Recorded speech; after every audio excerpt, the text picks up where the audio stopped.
Halo sahabat, Assalamualaikum. Apa kabar? Semoga sehat selalu dan senantiasa berbahagia. Terima kasih sudah subscribe dan selalu setia menyimak video-video SLMTTV.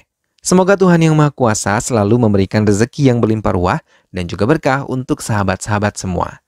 SLMTTV kembali hadir menemani waktu bersantai sahabat dengan alur cerita film-film pilihan. Kali ini, SLMTTV menghadirkan sebuah alur cerita dari film yang berjudul Kadamban. Mengisahkan tentang perjuangan seorang pemuda yang membela tanah kelahirannya dari seorang yang sangat serakah. Ia harus berjuang membalaskan dendam kematian orang-orang yang dicintainya atas mafia yang telah membunuhnya. Tanpa berlama-lama lagi, langsung saja kita simak, ini dia alur ceritanya.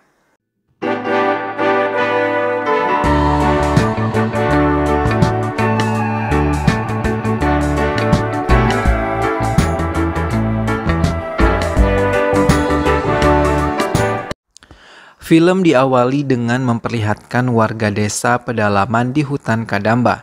Mereka semua hidup tentram, aman, dan damai. Semua hasil hutan dapat mereka manfaatkan dengan sebaik mungkin. Di sana ada pemuda desa yang pemberani, kuat, dan cerdik bernama Kadamban. Dia juga merupakan anak dari si kepala desa. Suatu hari warga desa digemparkan oleh penemuan salah seorang di sana. Mereka menemukan bangkai harimau yang kulit, kuku, dan giginya hilang, kemudian melaporkannya kepada Kadamban. Sin kemudian berpindah ke kantor polisi hutan di sana yang ternyata diketahui bahwa dalang dari balik penemuan mayat harimau tersebut adalah si polisi itu yang bernama Karuna. Di sana Karuna berbicara dengan dua orang pemburu. Lalu Karuna menyuruh keduanya mencari lebih banyak lagi kulit harimau untuk diperjualbelikan. Di desa terlihat kalau Kadamban sedang memerah madu yang ia ambil di tebing bukit. Di sana seorang gadis desa bernama Radi yang sangat menyukai Kadamban dan dia tidak rela ada gadis lain yang mendekati Kadamban. Sore hari di desa terlihat cuaca sedang turun hujan. Warga desa yang lain pun sedang bermain bola sembari hujan-hujanan dan hanya Kadamban serta kenalannya Pulakuti saja yang hanya menonton. Pulakuti bicara dengan Kadamban kenapa dia tidak menikahi Radi padahal Kadamban tahu kalau Radi suka kepada dirinya. Namun Kadamban menjelaskan dia dengan kakaknya Radi sepertinya terlihat sangat tidak akrab. Kakaknya Radi yang sedang bermain bola menendang bola ke arah wajah Kadamban. Beruntung bola tersebut tidak kena. Kakaknya Radi yang kita sebut saja Dera kemudian mendatangi Kadamban. Bukannya meminta maaf, Dera malah mengolok-olok Kadamban dan Kadamban akhirnya mau melawan Dera dengan bermain bola. Permainan itu terlihat sangat sengit antara Kadamban dan juga Dera.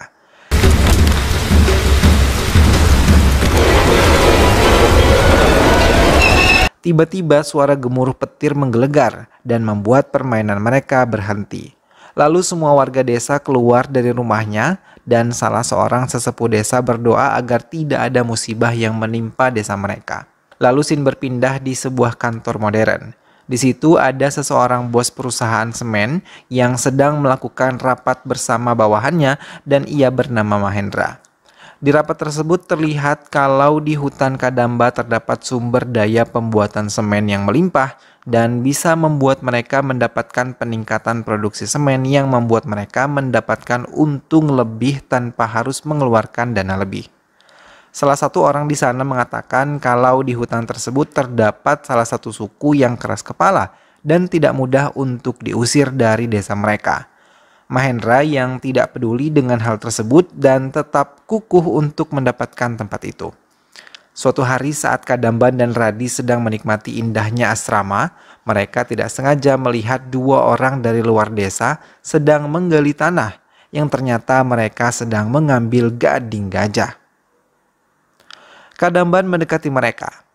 Kedua orang tersebut terkejut melihat kedatangan Kadamban dan mereka memilih untuk kabur, namun Kadamban yang mengetahui seluk-beluk hutan tersebut berhasil menangkap keduanya dan membawa mereka ke desa mereka.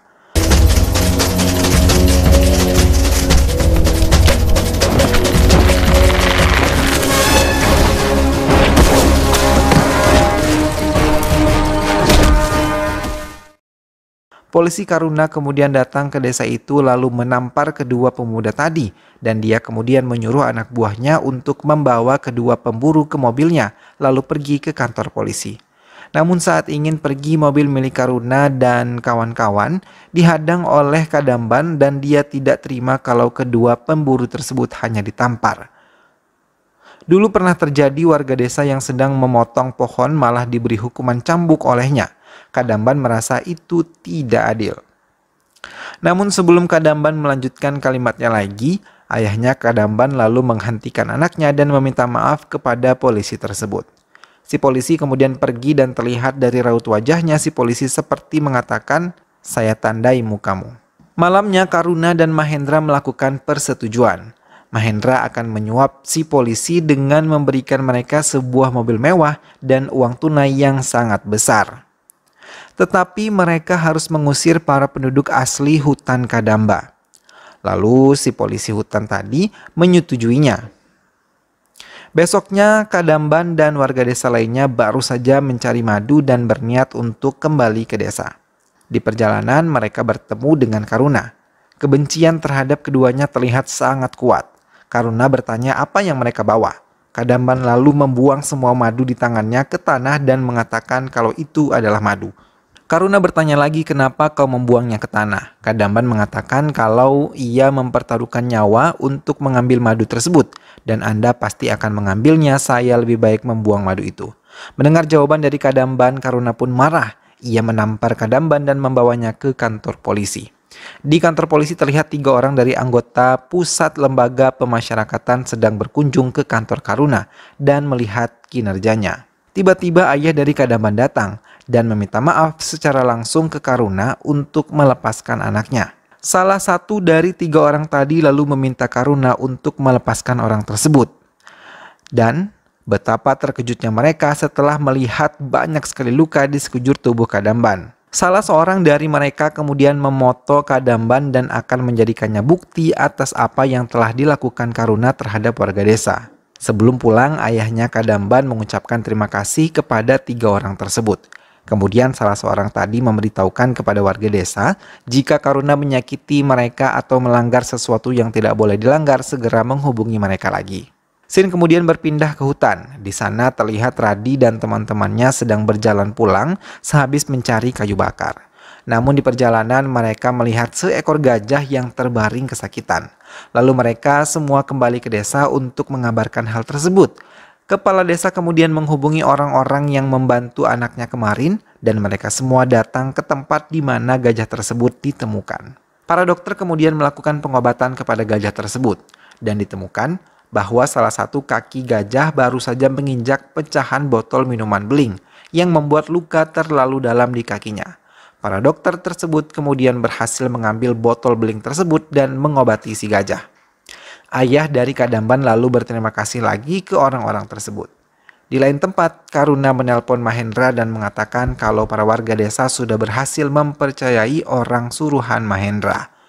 Ternyata selama ini orang-orang tersebut hanya berbuat baik kepada warga desa untuk mendapatkan hati mereka, lalu membujuknya untuk keluar hutan. Besoknya orang-orang tadi melakukan bakti sosial dengan memberikan sekolah gratis dan membagikan bansos untuk warga desa. Hal itu membuat semua warga desa semakin mempercayai mereka. Siang harinya, orang-orang suruhan Mahendra lalu memperlihatkan replika komplek perumahan. Orang-orang tadi mengajak warga desa untuk pindah ke sana dan tidak dipungut biaya apapun atau gratis, beserta semua perlengkapan di dalamnya. Kadamba merasa ada yang aneh dan dia menolak untuk pindah ke kota. Orang-orang itu pun gagal membujuk Kadamban dan warga desa. Mahendra yang mengetahui hal itu kemudian menyuruh Karuna untuk mengusir warga desa bagaimanapun caranya. Scene berpindah lagi ke desa. Terlihat seorang anak kecil sedang memberikan ikan ke Radi dan mengatakan kalau ikan itu dari Kadamban. Dera yang mendengar hal tersebut kemudian menjadi sangat emosi. Ia lalu mendatangi Kadamban dan merasa kalau dirinya tidak bisa menafkahi adiknya. Keributan pun terjadi, warga desa segera melerai keributan keduanya.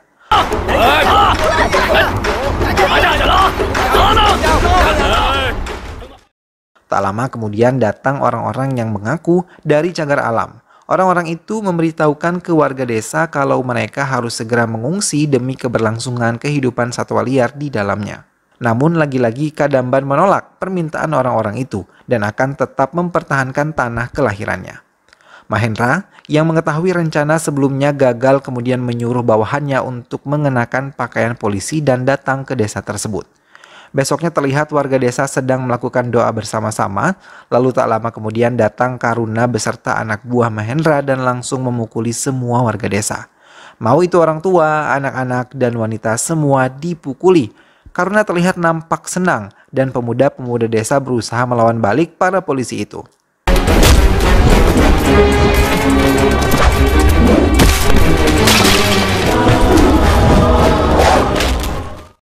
Pertarungan antara warga desa dan polisi berlangsung lama.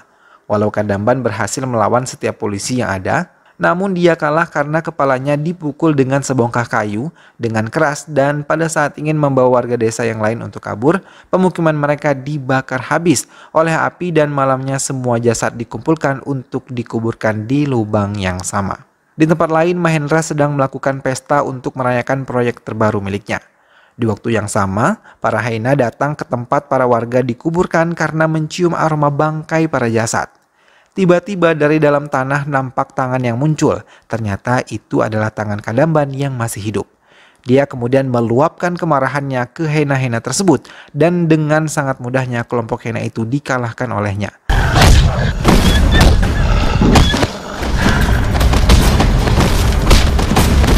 Ternyata, warga desa yang berhasil kabur tinggal di pedalaman hutan dan besoknya terlihat kalau desa milik mereka sudah habis tak tersisa. Hanya ada lahan kosong. Dari kejauhan, Kadamban melihat tanah desa mereka meledak karena bom yang dipasang oleh anak buah Mahendra. Dan akhirnya penggalian bahan baku semen pun berjalan dengan lancar. Suatu hari, Kadamban yang sedang menenangkan pikirannya mendengar suara gemercik lumpur seperti ada sesuatu di dalamnya. Ternyata, terdapat tangan seseorang di sana. Dan Kadamban pun menariknya, ternyata itu adalah salah satu anggota polisi yang menghabisi pemukiman Kadamban. Si polisi menceritakan kepada Kadamban kalau petisi perlindungan harimau hanyalah kebohongan semata dan dia juga meminta maaf atas apa yang telah dia lakukan. Kadamban kemudian berjalan-jalan berharap ada warga desa yang tersisa. Saat sedang berjalan, Damban terjatuh di dekat sebuah makam yang dulu pernah digunakan warga desa. Kadamban kemudian memanjat pohon yang sangat tinggi, lalu dia berteriak untuk memanggil temannya dari kejauhan seperti yang dilakukan warga desa untuk menemukan lokasi di mana warga desa yang lainnya.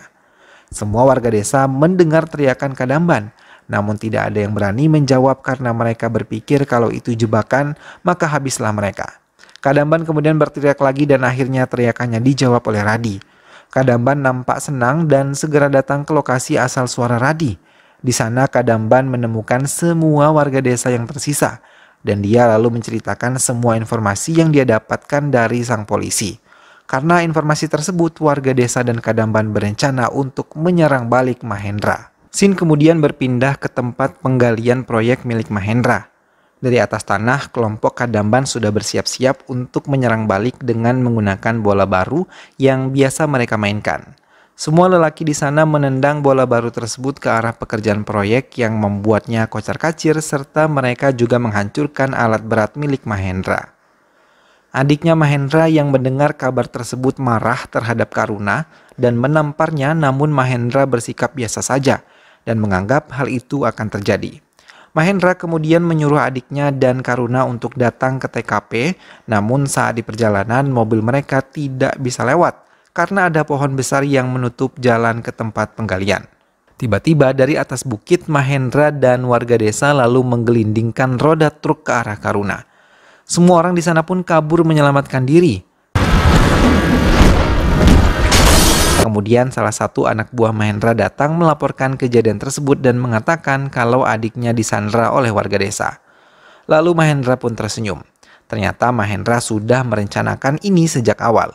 Dia memberikan jam pelacak untuk adiknya. Jadi jika adiknya disandra, dia mendapatkan informasi di mana lokasi para penduduk tersebut bersembunyi. Tak lama kemudian, Kadamban dikagetkan oleh anak buah Mahendra yang membawa persenjataan. Adik Mahendra menyuruh Kadamban untuk menyerah karena dia telah dikepung dari berbagai arah. Namun, Tanpa pikir panjang, Kadamban menendang adiknya Mahendra ke dasar jurang dan Kadamban pun ikut melompat. Kadamban kemudian menangkap adiknya Mahendra dan berpegangan pada seutas akar. Ia lalu membawa orang tersebut ke goa dekat jurang tempat para penduduk desa bersembunyi. Mahendra sekarang cemas karena kehilangan jejak adiknya. Ia kemudian menyuruh bawahannya mencari adiknya dan juga bawahannya mencari dengan menggunakan drone ke berbagai tempat di hutan tersebut. Tak hanya drone, dia juga menggunakan anjing pelacak untuk lebih cepat menemukan jejak Kadamban dan teman-temannya. Besoknya Mahendra yang menggunakan drone menemukan tempat adiknya berada. Ia ditemukan mati dan mayatnya tertusuk di dahan pohon. Di hari yang sama, para penduduk terlihat senang dengan kelahiran anak dari salah satu penduduk desa. Namun di tempat itu terdapat drone yang menyangkut di atas pohon. Karena sudah mengetahui posisi warga desa, Mahendra menyuruh bawahannya untuk datang ke lokasi tersebut. Warga desa kemudian bertemu dengan polisi yang ditolong Kadamban dan dia nampak terengah-engah sehabis berlari dan mencari Kadamban. Si polisi mengatakan kalau anak buah Mahendra sedang menuju ke tempat ini dan bersiap-siap untuk menghabisi mereka. Tak lama kemudian Mahendra beserta anak buahnya datang dan warga desa kemudian berusaha melawan para anak buah Mahendra. Mahendra kemudian menyuruh anak buahnya yang lain untuk menggunakan bom. Kali ini mau dari pihak warga ataupun anak buah Mahendra semuanya banyak yang terluka, bahkan sampai merenggut nyawa banyak orang. Setelah pertempuran itu, Mahendra membawa si polisi untuk diinterogasi dan disiksa. Para penduduk sangat depresi akibat banyak anggota keluarganya yang meninggal. Kadamban yang tidak ada di sana sangat menyesal tidak dapat melindungi mereka dan ternyata ayahnya menjadi salah satu korban jiwa pada saat penyerangan itu terjadi. Kadamban marah dan ingin membalaskan dendamnya, namun Dera tidak setuju dengan Kadamban. Karena menurut dia mereka lebih baik tinggal di kompleks perumahan bersama keluarganya daripada menderita seperti ini hanya demi desa kelahirannya. Kemudian warga desa menjadi dua kubu yang berbeda. Kubu dari Dera memilih untuk pergi lebih dalam ke dalam hutan dan kubu dari Kadamban memilih untuk melakukan balas dendam. Di kantor polisi, Mahendra ingin mengetahui lokasi adiknya melalui si polisi. Namun si polisi sudah lebih dahulu menghembuskan nafas terakhirnya. Tak lama setelahnya Dera dan warga desa lainnya datang ke tempat Mahendra berada. Dera meminta ke Mahendra untuk membangun tempat tinggal untuknya dan warga desa lain beserta mata pencarian untuk menyambung hidup. Lalu dia akan memberikan lokasi adiknya Mahendra berada. Mahendra pun setuju dan menyuruh mereka untuk menunggu di dalam kantor. Diam-diam Mahendra merencanakan dengan anak buahnya untuk menghabisi Dera setelah jasad dari adiknya ditemukan. Di sisi lain, Kadamban dan warga desa lainnya sedang membuat jebakan dan senjata untuk melakukan perlawanan.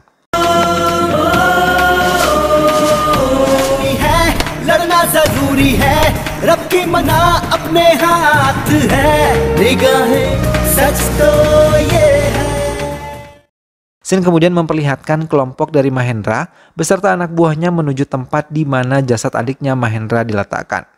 Namun, di perjalanan kelompok Mahendra beserta Dera bertemu dengan Kadamban yang sendirian. Mahendra lalu bertanya di mana jasad adiknya berada. Namun Kadamban hanya diam membisu. Dera lalu berjalan ke belakang Kadamban dan menggendong jasad adiknya Mahendra. Dera lalu melemparkan jasad adiknya Mahendra ke arah Mahendra yang membuatnya sedih bercampur marah. Ternyata, selama ini Dera tidak betul-betul ingin bersekongkol dengan Mahendra. Dia ternyata hanya memanfaatkan Mahendra untuk datang menemui Kadamban di hutan yang penuh jebakan. Dan tanpa sepengetahuan Mahendra lalu diberitahukan juga kalau yang membunuh adiknya Mahendra adalah Kadamban dan juga Dera. Karena marah, Mahendra menyuruh anak buahnya untuk menembak Kadamban dan juga Dera. Namun, tidak ada satupun peluru yang mengenai mereka. Keduanya berpencar dan masuk ke dalam hutan lebih dalam lagi. Warga desa yang bersembunyi kemudian melemparkan bom asap dan dari dalam hutan terlihat sekerumunan gajah keluar dari dalam hutan. Karena banyaknya gajah yang datang, Mahendra dan kelompoknya memilih menyelamatkan diri dengan masuk ke dalam hutan lalu berpencar. Karena mereka berpencar, kelompok Kadamban yang sudah menunggu dari berbagai sisi lalu melemparkan tombak kayu ke setiap anak buah Mahendra. Di lain tempat, sisa anak buah yang lain mati karena terkena jebakan yang sudah dipersiapkan oleh Kadamban. Di kantor polisi, para wanita berhasil menghajar habis-habisan para anak buah Mahendra yang tersisa. Karena sudah tidak ada anak buah Mahendra yang tersisa lagi, kini hanya ada Mahendra saja. Kadamban kemudian bertemu dengan Mahendra yang tidak mempunyai anak buah lagi. Kadamban berlari ke arah Mahendra. Mahendra kemudian dibantingkan ke pohon yang sudah terpotong. Kadamban kemudian mengambil sebongkah kayu dan berjalan mendekati Mahendra. Lalu dia menggunakan kayu tersebut untuk menghajar Mahendra berkali-kali. Warga desa kemudian menyaksikan penyiksaan yang diterima oleh Mahendra karena perbuatan keji yang telah dilakukannya. Mahendra lalu berkata kepada Kadamban, "1000 orang sepertiku akan datang lagi." Namun dijawab oleh Kadamban dengan tegas dan mengatakan bahkan jika 1000 pria sepertimu datang, maka ratusan pria sepertiku akan bangkit. Kadamban kemudian mengeksekusi Mahendra dengan kayu di tangannya hingga ia terpental ke belakang. Warga desa lalu melemparkan batu ke Mahendra hingga jasadnya tertutup oleh batu-batu itu dan film pun selesai.